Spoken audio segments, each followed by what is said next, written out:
दायो आर'नाइ एन्टारटेनमेन्टनि बानजायनायाव मिस्टार एन्ड मिस बलेन्डआ बे बोसोराव 4 बोसोर for edition first season second season third सिजनआ जोबनानै थांबाय दा दिनै फर्थ सिजनआ माने आपग्रेड जाबाय थादों आरो मोजांनिफ्राय मोजांसिन माने यां जेनेरेसनफोराबो चान्स मोनबोबाय थादों दा बेबादि प्लेटफर्मखौ नांगौ जोंनि ससाइटियाव दा फैयै फैनानै जोंनि गथ'फोरा बुहुत दिनै state level national level even इन्टारनेसनेलसिमबो सहैनो थांगासिनो दङ दा दिनैनि इभेन्टआ बुहुत बाख्नायथाव आरो जोंजों इनभाइटेड गेस्ट दङ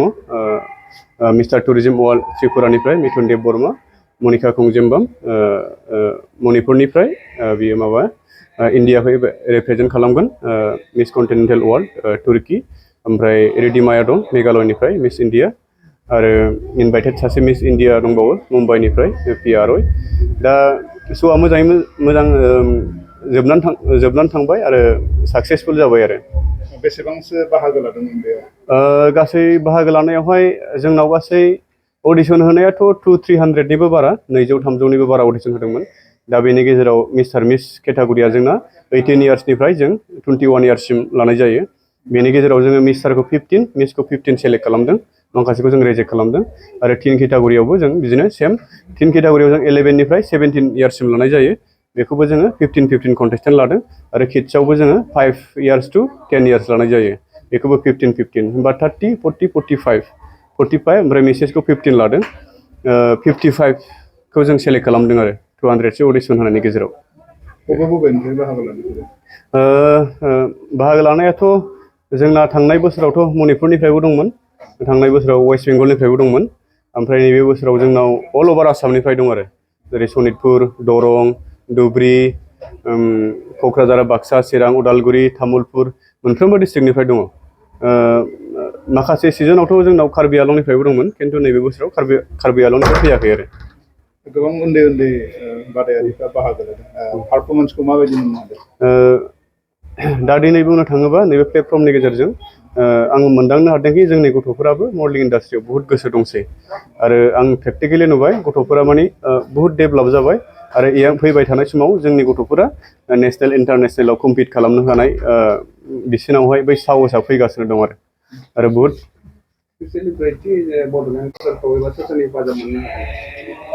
बड'लेण्ड गेस्ट बे स्पेसियेलि नैबे मिस्टार मिस किड्स टिन मिसेस बड'लेण्ड खुंनायावथ' आङो फार्स्ट सिजननिफ्राय दिनैसिम फाइनेन्सियेलि सापर्ट मोनफेराखै जायफोर माने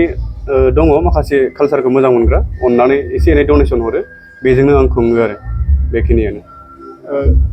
देरहासार सोर जानो हागोन देरहासार जानायाव आं दाथ' नामखौ आं दाबो नायनो मोनाखै माने इभेन्टआव आं दासिमबो मोजां जिरायनानै नायनो मोनाखै माने आंनि टिमानो कमप्लिटलि हेन्डेल खालामदों जाजफोरा हेन्डेल खालामदों दा उइनार लिस्टआ बिसिनावसो दङ आं गाबोन नायबासो मोनसिगोन सोर उइनार जाखो फैबाय थानाय समाव बे इभेन्टखौ बेसेबां गोजौसिम लांनो गोसो जायो नोंथाङा आंथ'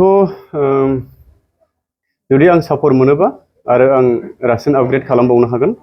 आरो आंनाथ' मेन थांखिया बेनो फेमिना मिस इन्डिया जेरै मोनसे स्टेटनिफ्राय सासेल' सेलेक्ट जायो बाहाय BTRनिफ्राय स्पेसियेलि मोनसे सिट लानाय अलरेडि फेमिना मिस इन्डियानि अर्गानाइजेसनजों आं मिट खालामनानै डिसकास खालामबाय माखासे आंनि जे बिख'नाय एजेन्डाफोरखौ आं साबमिट होबाय दा एक्सेप्ट जानो हागौ आरो इन फिउचार एक्सेप्ट जागोन आरो मिस इउनिभार्स इन्डिया दा बिसोरनाबो मोनसे स्टेटनिफ्राय सासे लायो नालाय बाहायबो आं अलरेडि एजेन्डाखौ गथायखाबाय आरो दा बाहायबो जोंनि BTRनिफ्राय मोनसे सिट मोननायनि चान्सआ दं आरो बेफोरबायदि सिट मोनोबाथ' जोंनि गथ'फोरा आरो रासिन ओंखारबोबावगोन आरो गोसो गुदुंसिन जाबावगोन आंना बेनो जुदि सापर्ट मोनोबा आं खुंलांबाय थागोन जुदि पाब्लिकफोरा आंनो अनबाय होबाय थायोबा बेनो जेने आं जेसेबां दं एसेबां आं खुंलांनो गोसो आं गैयाबाबो आंनि फिउचारनि सोरबा सासेया खुंनो हानाय आरो माने बे अलरेडि 4 बोसोर जाबाय मिस्टार मिस बड'लेण्डआ जों बेखौ खोमानो हाला आरो बे जोंनि मोनसे रेकगनाइज जाखाबाय आरो दा मानसिफोरा बेखौ आं साडेनलि बन्द' खालामोबा आंनो कुइसन खालामगोन मानो बन्द' खालामखो बेखौ बन्द' खालामनो इन फिउचार सानाखै आरो खुंलांबाय थागोन जोबथा हाबाफारियावथ' चिफ गेस्ट हिसाबै मिसेस पारुल बाराली मेडाम बिथाङा जाहैबाय दानि जोंनि एट प्रेजेन्टनि CAMनि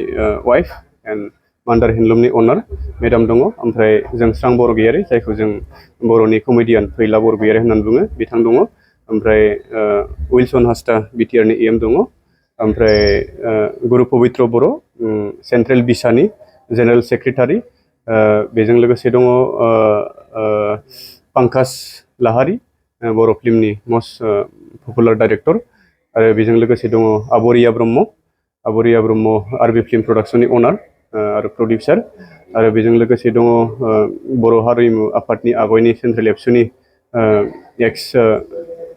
जेनेरेल सेक्रेटारि आदा दिलीप दंफैयोमोन। आरो बेजों लोगोसे